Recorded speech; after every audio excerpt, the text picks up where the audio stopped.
All right, good morning from day two at WSIA. We're here bright and early with Jon Uyeyama, Regional Managing Director at Novate, and Regina Maass-Kane, our Head of Dragon X at CapSpecialty. How are you guys doing today? Great. Good. Yeah? Good. All right. You guys have been here for about 12 or 18 hours so far. You said you missed last year's, but what are some of the things that that's surprising you at the conference? Yeah. I walked into an event last night and it was wall to wall with people. So I think the last 2 years it's changed quite a bit in terms of attendance. But it's exciting. I guess it's exciting to have more people here and more companies paying attention to this event. Anything interesting in terms of what people are saying about products or market dynamics yet?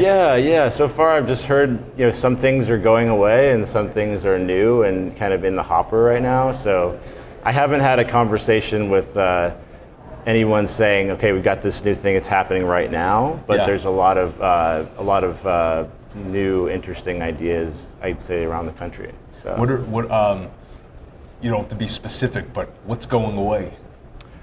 Just like on the habitational side, Sure. I've seen some people talking about, maybe getting a little tighter there. Maybe not West Coast stuff, but a lot of East Coast stuff, and then just some unfavorable losses. So I could see casualty still continuing to stay a pretty hard market. So yeah, so you both work on unsupported excess together. Particularly in the SME business, you hear a lot of talk about, unsupported excess and concerns in the space. What do you see there, and what are and how are carriers responding to it?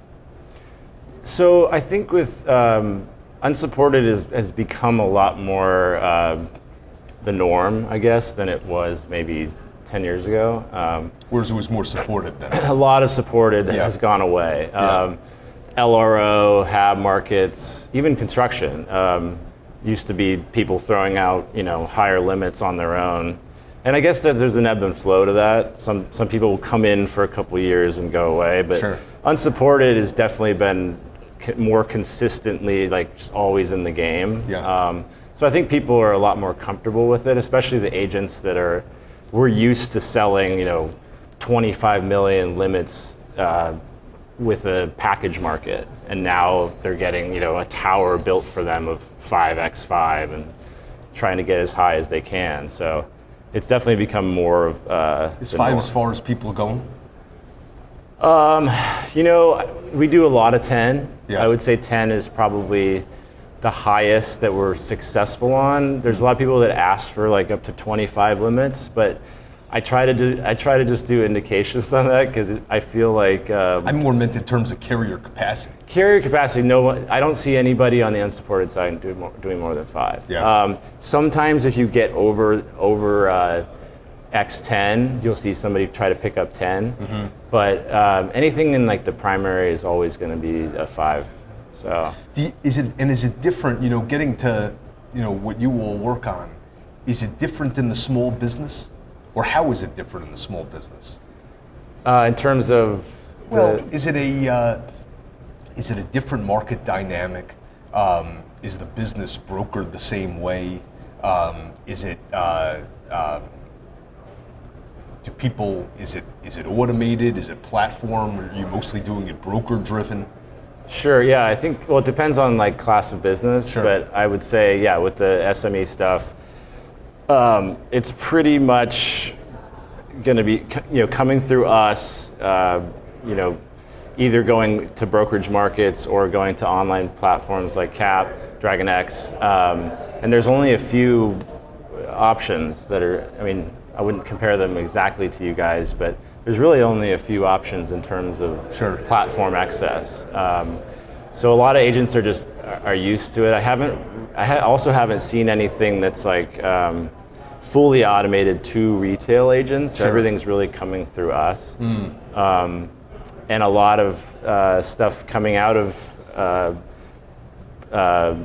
other markets as they kind of shift. Someone doesn't want this class anymore. They don't want as much capacity in there. So Sure.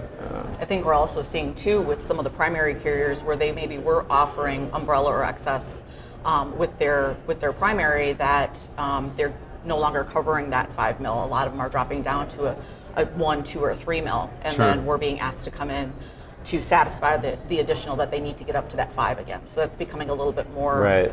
commonplace as well. I don't know if you've noticed that as much. Yeah, definitely.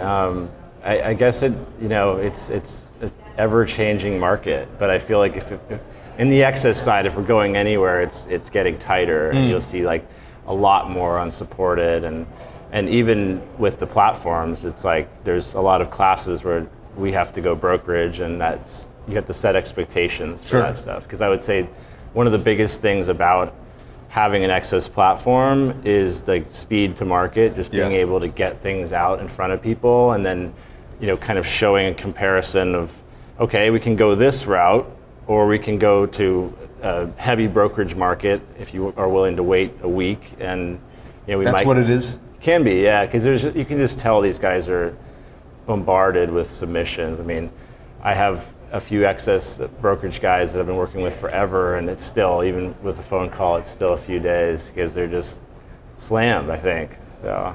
Right. And Regina, what have you seen over the last, call it 12 months, in terms of different dynamics with the platforms? Things that you feel like you're needing to start to do, or things that other people are doing that you're surprised by? I think I agree with John. Speed and response times are very important in the market. Dragon X has been a really, really consistent 24-hour turnaround time, but some markets are getting a little bit speedier than that. And it's just affecting the amount of business that we see, and I think the amount of business in general that other carriers are able to consistently respond on. Sure. So predictions for the next 12 months in the types of business that you guys do. I know you've written a little bit about Lesser's Risk business. I don't know if you had any thoughts there in terms of where people get it wrong, or how it might be wrong in the future. Yeah, the LRO side is trickier for excess, I will say, because it's, you have to have really quality agents that are actually selling a product instead of reacting to a requirement. So we do see that, even on the primary side, educating people about LRO and the gaps in coverage. I mean, getting them to then also sell in excess is challenging. It's a challenging class for sure. And then, I would just say that it's, that is always going to continue to be a good market on the E&S side. And we have a good amount of that, but I still feel like a lot of the unsupported excess market is reaction to something else happening. Like either, we used to have a primary 25 million limit on my GL, and now I have 1.2, right? Like you were saying. And so it's people reacting to losing coverage, or a contractor reacting to, I can't get on this job without a 5X. So, and that's a little bit harder in the LRO space because there's not really anybody guiding you there. So. Cool. And how about yourself, predictions for the next 12 months? I think the market is going to continue to be hard like we've seen. I think that there's going to continue to be a lot of movement within the carriers and what they're offering. Sure. I think there's a lot of business out there that's a little bit more difficult, like what you're saying, and making sure that people are getting the right coverage in place at the right limits is always going to be a struggle. Good stuff. Hey, thanks for the time. Yeah, thank you. Awesome. Thank you,